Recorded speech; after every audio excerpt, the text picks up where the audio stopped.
Yes, my friends, I can't believe what's been happening in the last few hours. Honestly, I really want the Dolphins to make it to the Super Bowl, but the way things are going, with all these changes that are happening, I need to hear from you what you think, and in the end, I want you to leave your opinion on this. Make sure to click the like button. Without further ado, let's get straight to the news. Now, let's talk about something that's been buzzing in Dolphins circles. What impact does Christian Wilkins' injury have on Miami's compensatory draft pick? For those who need a quick recap, Christian Wilkins, our former defensive standout, signed a 4-year, $112 million contract with the Raiders last offseason. But just a few weeks into the season, he's headed to injured reserve. Now, this isn't just a blow to Wilkins' new team, but it also raises some eyebrows in Miami, specifically, what this injury means for the Dolphins' projected 2025 compensatory pick. First, let's address the big question. Does Wilkins' injury affect Miami's chance of securing the coveted third-round compensatory pick? The good news is that despite the injury, the Dolphins are still on track to receive a third-round pick. But as always, the details are more complicated than they seem. Here's a quick breakdown of how it all works. The NFL's compensatory pick formula, which is buried deep in the collective bargaining agreement, is a major headache. It involves factors like average annual compensation, AYC, and what are called compensatory free agents, CFAs. Simply put, if a team loses more CFAs than it signs, it can receive compensatory picks for those losses. And since Wilkins' contract is huge, $28 million per year, to be exact, the AYC alone should be enough to secure the Dolphins' third-round compensatory pick, even if Wilkins misses significant time this season. The formula ranks players by AYC and then assigns points based on performance, awards, and how much they play. So while Wilkins may not receive additional points for postseason accolades or playing time, the size of his deal should keep Miami's compensatory pick secure. The only thing left to determine is the final financial numerical value, FNV, Wilkins will have at the end of the season, and that won't be known until March, when the NFL makes the compensatory picks official. In fact, Wilkins isn't the only former player boosting the Dolphins' draft stock. Miami is also projected to receive a third-round pick for the loss of guard Robert Hunt and a seventh-round pick for the departure of safety Deshaun Elliott to the Steelers. The Dolphins had a net loss of 3 CFAs this offseason, including Andrew Van Ginkel,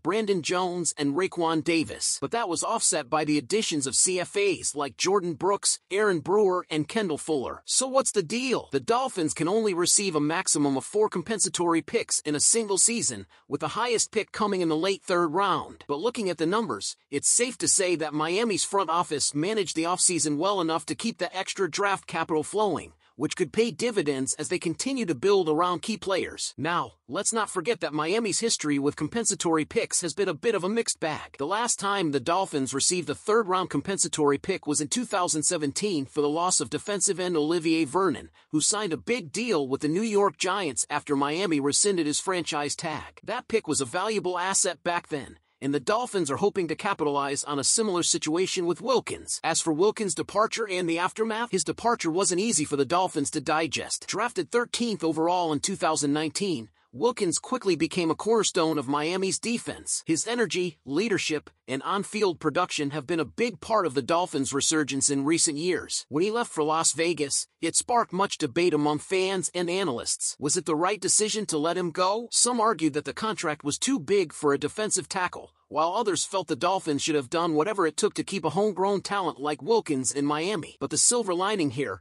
Dolphins fans, is that losing Wilkins could still provide a long-term benefit in the form of a valuable draft pick that could be used to address other needs on the team. And let's be real, having that extra third-round pick could be a game-changer for a team looking to stay competitive in a tough AFC East division. So, Dolphins fans, what do you think? Was it worth letting Wilkins go for the potential compensatory pick? Now, beating the Patriots was nice, but let's not get carried away just yet. We still have a lot to prove, and a win over a struggling New England team doesn't mean we've suddenly turned things around. It's like Tyreek Hill said, we're on the cusp of a change. And yes, Calais Campbell's post-game speech got everyone excited, but let's not drink that Kool-Aid too quickly. Why? Because there's a difference between staying alive and being a contender. Let's be real, we're 2-3, just one game behind in the AFC East. But what does that really mean? Sure, we're just one win away from tying things up and maybe getting Tua Tagovailoa back in the mix, which is promising. But does it feel like we've saved our season? Not exactly. Right now, it feels more like we've hit the pause button on a downward spiral. There's a sense of hope,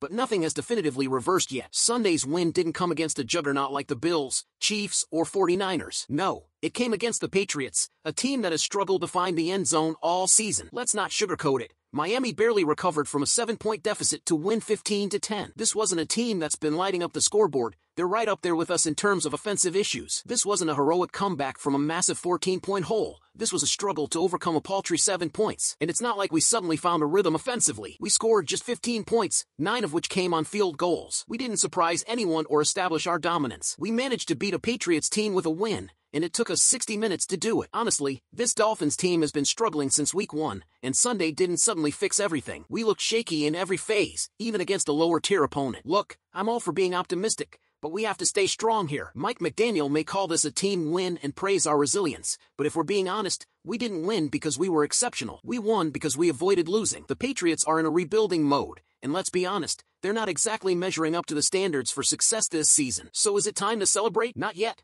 Dolphins fans, this isn't a time to throw a party. It's more like taking a deep breath because, hey, we didn't let the season slip away completely. There's still a lot of work to be done, a lot more work, to get this team back on track. But this win, no matter how ugly, at least keeps the door open. For now, our season isn't over, it's just holding steady. Are you still hopeful that we can turn this around, or do you need to see more? As the weeks go by, Chris Greer's selections are starting to look shaky. It's too early to throw around the word failure right now, but let's just say fans aren't exactly jumping for joy with what we've seen so far. First, let's talk about Chop Robinson. We drafted this guy to bolster our pass rush, and yet he's out there spending 41% of his snaps on special teams. Why? Especially when we're struggling at the limit. Robinson has barely made an impact, with just 7 combined tackles and 1 quarterback hit in 5 games. And his PFF grades? Not great. He's tied for 75th in solo tackles and 40th in assists. We're looking at a player struggling to find his place on a team that needs him to step up. Now let's move on to Patrick Paul. Remember the kerfuffle when we took him in the 2nd round? He was labeled a project player, and yet he's already been thrown into the fire with Terran Armstead missing time. Paul's stats? Not bad for a rookie. 61 snaps, 1 sack allowed, and 3 pressures surrendered. But his PFF grades tell a different story. Just a 63.7 in pass protection and a 44.8 raw in run blocking. It's clear he's not ready, and you have to wonder if the Dolphins made a mistake in drafting a developmental player when there were more pressing needs. But all hope is not lost. Jalen Wright, our 4th-round pick, is showing promise. He's 2nd on the team in rushing yards behind Devon Achane and had his best game yet against the Patriots. Wright is emerging as the top pick in this rookie class, but it's important to remember that we paid a high price for him, a 3rd-round pick in next year's draft. He's part of a 3-man backfield, so while he's contributing, he's not exactly carrying the load alone. And then there's Mohamed Kamara, who everyone thought was the steal of the draft. 5 weeks and nothing. Kamara hasn't been active in a single game. The optics get worse when you consider our depth issues at the position. The Dolphins had to sign Tyus Bowser off the Seahawks practice squad just to get another body, and yet Kamara is still out. What's going on? Is he not showing enough in practice? Or are we misreading his potential? Malik Washington, another rookie, has been hampered by injuries. His biggest impact so far? A penalty that negated a nice gain against New England. That's not the kind of impact we expected from someone who impressed during the preseason. Is it too early to judge? Or are you already feeling like this draft class missed the mark? Let me know what you think in the comments. And before you go, be sure to like, subscribe, and turn on notifications so you never miss a thing. Fins up!